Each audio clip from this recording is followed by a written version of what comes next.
Indian Council Act 1861. The Indian Council Act 1861 was passed, which introduced certain non-official members who were to be nominated by the Governor General. The Indian Councils Act 1892 was a further improvement. It provided for a few non-official members nominated by the Viceroy and the Bengal Chamber of Commerce, both at the center and in the provinces.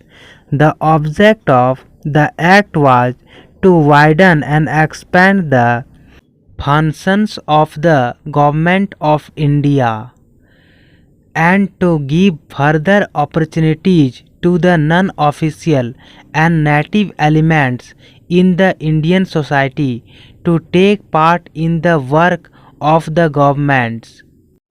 Elections were introduced for the first time under the Indian Councils Act 1909.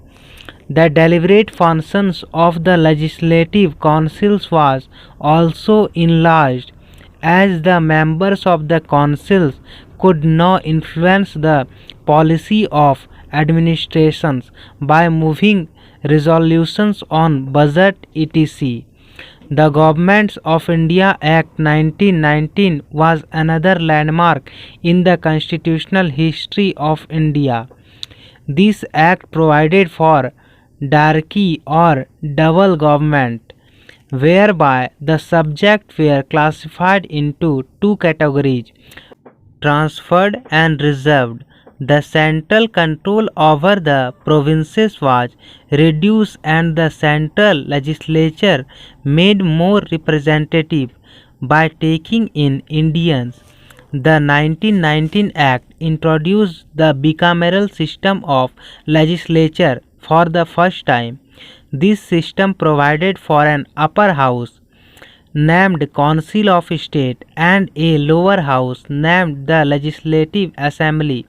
It also limited the overriding powers of the Governor General in certain specified subjects. The 1919 Act had, however, left much to be desired. The demand for attaining the Swaraj was gaining force, and it was under these circumstances that the British government appointed Simon Commission in 1927. After deliberation with the Indian leaders and princes at the Round Table Conferences, the Governments of India Act 1935 was passed by the British Parliament. The 1935 Act prescribed a federation, making the provinces and the princely states as units. The federal structure, however, never came into force in the pre-independence India, as the Indian princes opted out of this scheme. Diarchy was introduced at the center, whereby the executive authority of the center vested in the Governor General was divided into two groups, one comprising defense etc., in which the Governor General acted at his discretion with the help of his councillors, and the other in which he acted on the advice of his council of ministers, who were responsible to the legislature. Among other important features of the Act of 1935 was the threefold divisions of the subject of administrations. The Federalist stipulated the subject over which the federal legislature had the exclusive powers of legislation. The Provisional List enumerated the subject on which the provincial legislatures had exclusive jurisdictions.